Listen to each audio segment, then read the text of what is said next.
Well, good morning. I'm up here now. I want to get this all counted up before everybody gets up to have breakfast, I guess.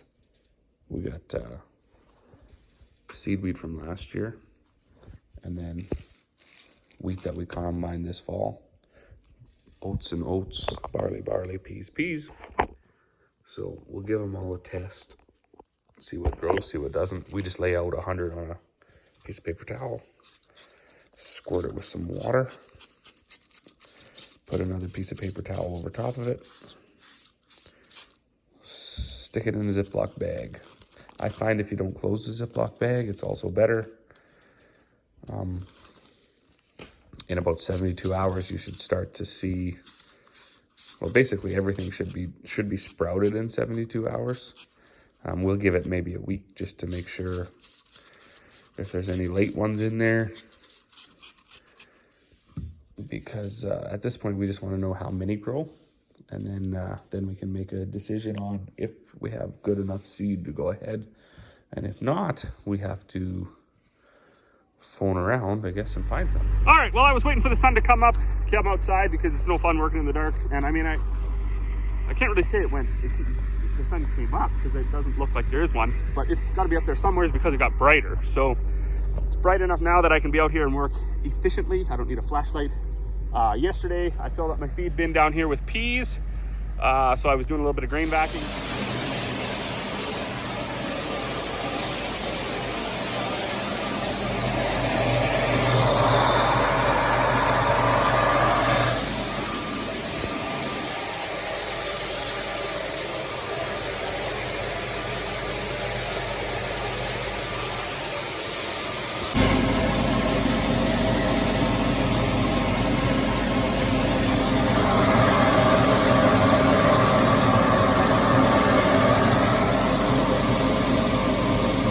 Today I'm going to go up and get a load of oats and fill up my oat bin.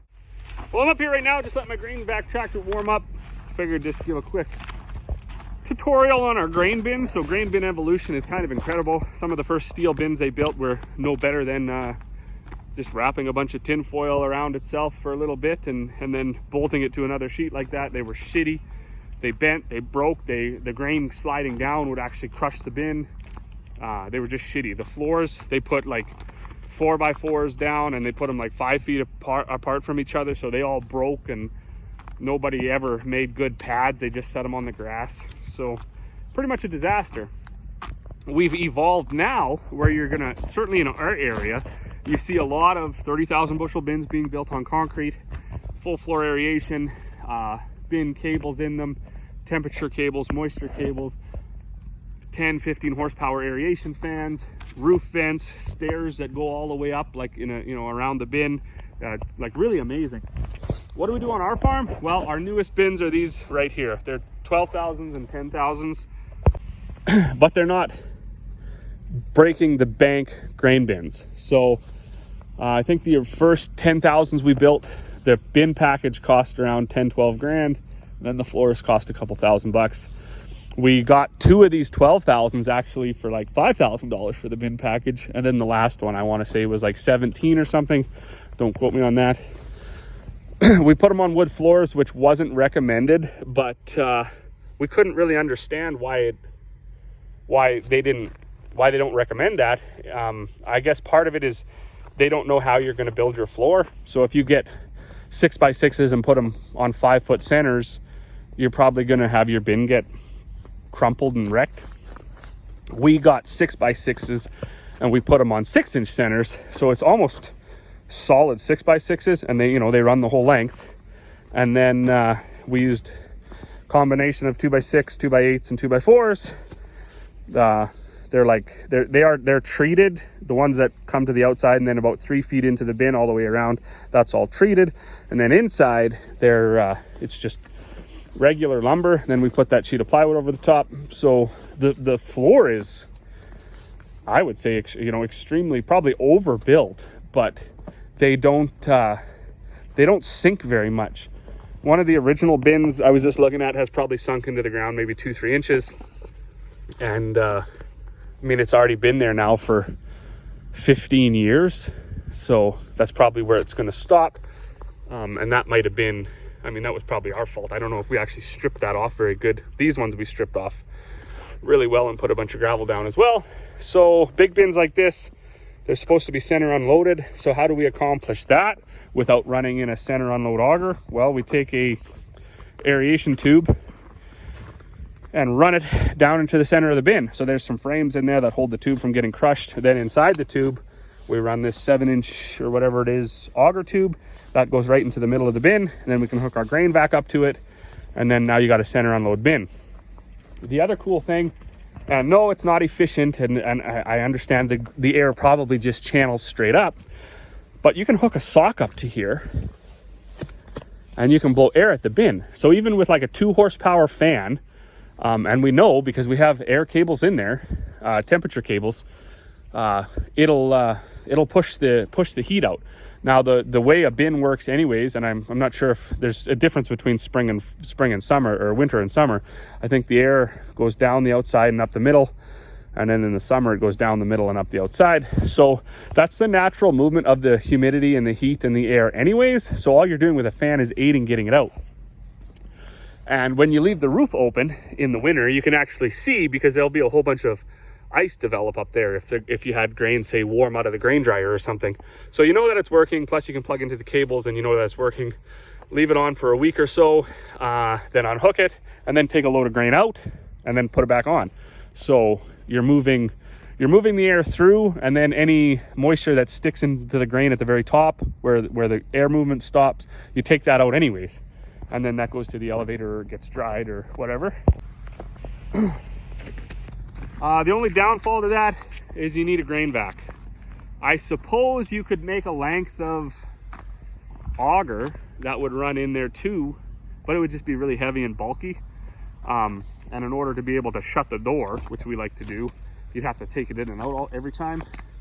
And a 14-foot chunk of 7-inch auger with flighting in it, with a motor on it, would be kind of awkward. So you do need a grain vac, but we kind of decided you can either go the route of getting all hopper bins, then you don't need a grain vac and you don't need to worry about any of this, but they're very, very expensive. Or you could go the flat bottom route, basically get twice the bushel storage for the same amount, and then just upgrade and maintain your grain vac. Of course, that was all before we realized that how high maintenance the new grain vacs were. So I'm not exactly sure what the best option would be. Like, you eliminate a lot of work by getting hopper bins, but say they're twice the money. So now that it's hooked up there, as long as you can get it set up so you only need this one joint of steel line, flexible line, because that 12 or 13 foot piece of auger tube is also metal, it still loads really fast. Out of a bin, it might take us 40 minutes to load a Super V, but well, and just like that, got himself a load of oats. Actually, look at all the stuff that grain vac spits out. That's amazing too. That's actually another benefit to grain vacs. If you have dusty grain with like bugs and stuff in it or whatever, the grain vac will actually blow all that out. And you know, you might think, oh, there's a bit of a loss there, but no, it's really just the chaff and the light stuff and the stuff that has no value anyways. So I know one year we had some pretty dusty peas, and we put them through there, which, you know, I mean, could be part of the reason there's a bit of premature wear, but yeah, it knocked that dust right out. And then by the time it made it to the hauler Super B, it was just like nice shiny green peas. Oh, well, good afternoon. I was in, I had some lunch. Gotta do that, right? You gotta keep the body fed. So what are we gonna do now? We're gonna make some chicken feed. Just wanted to see if I had a bunch of drips more. Bunch more drips coming out of my... Oh, and I don't. Oh no, wait, there's a few. Dang it. Is there any coolant left in this thing or what? Oh, there is. It's full. Okay, well, I don't know. We'll run her another day, get her warmed up and cooled down, and see if the coolant stays in or drips out or whatever. At least it's an external leak. That's a win. internal leaks, they're not so fun. If your coolant is leaking externally, you can deal with that. The lady that wanted the rat feed, she was here. Talked to her for about an hour. That was very interesting. It's amazing. Amazing what people are doing. All right, well, I got everything in here. I'm gonna let it go round and round for 3 or 4 minutes just to make sure it's all mixed up good. This is a combination of wheat, peas, canola, barley, and oats. The canola goes through a really fine screen on the hammer mill. Most of it's busted up. The peas go through the biggest screen, well, not the hay screen, but the biggest circle screen that I have. So there's a few whole ones yet, but they're mostly busted into chunks. And then the cereal grains go through a roller. So this is our most popular chicken feed mix that we make. But the cool thing about it is there's nothing in here specific to chickens. So we have a lot of people, including ourselves, feed it to everything. It is a little more pricey. Like for instance, if you just get straight rolled barley for your beef cattle, that's quite a bit cheaper than this blend. However, the people that feed this blend to their pigs, to their llamas, to their sheep, to their chickens, to their everything, they notice quite good gains. They like the taste of the meat and all of that stuff. I'm a big believer in variety, right? I think that if you have the option, you should use as much different grains as you can. There are certain grains that are a little bit harder on animals than others, or they don't digest properly. Of course, you got to do that research, know what you want. But this is a good all-purpose mix, and I know all of the animals that we have, they all eat it. They all go crazy for it. So when we make it, we always make 6,000-pound batches, because it's just between the 50-pound bags and the 1,000-pound bags and the 2,000-pound bags, it's gone. Like, it's very, very popular. Oh wow, that's 6,000 pounds of chicken feed, and I'm excited. So I've used this hopper a few times. That's the one that I picked up at the Weaver sale up north there. It's a lot safer than standing under a bag. However, I still got to get the grain in there, and my original plan was going to be to just take it over and fill it right out of my mill, but then I thought, whatever, I'll just put the bag over top of it, and that works too.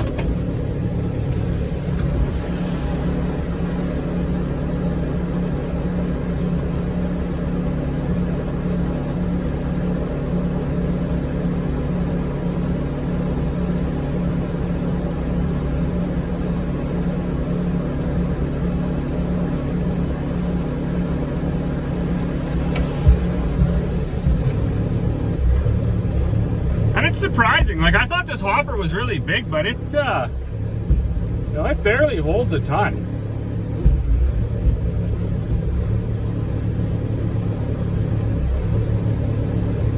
In fact, the last little bit you gotta scoop with your hand.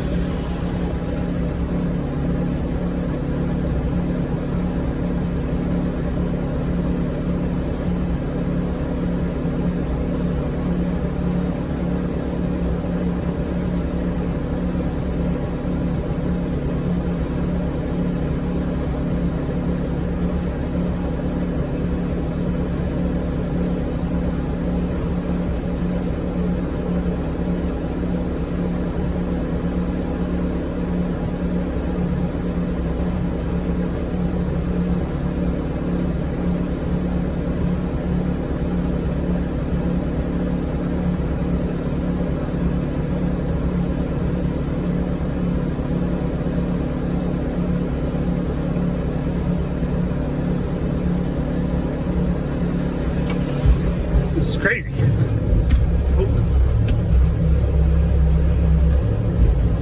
Hopefully it all fits.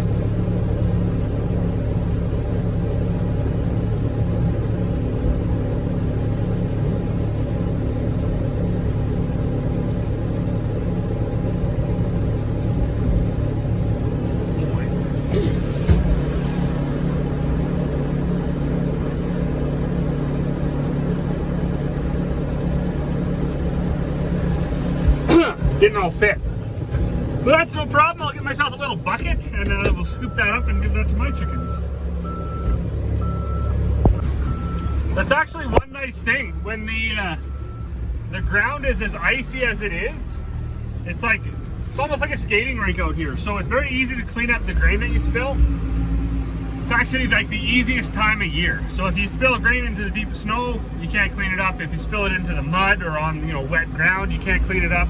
But this right now is just like a sheet of ice. So you can actually get a broom and clean up like 100% of it. Kind of crazy. Well, I didn't film it because I wanted to test how fast I could make a pallet of feed. It used to take me about an hour to do 40 bags when I had my stupid funnel and everything on there, and I just did 42 bags in about 30 minutes. So that's a win. Really innovating and shaving time off, right? So I could probably almost bag up 2 pallets worth of feed in the same amount of time it took me to do 1 before I had that hopper. But it's super dark and it's hazardous to be walking around with these glasses on. So as always, thanks for watching, and we'll see you all on the next one.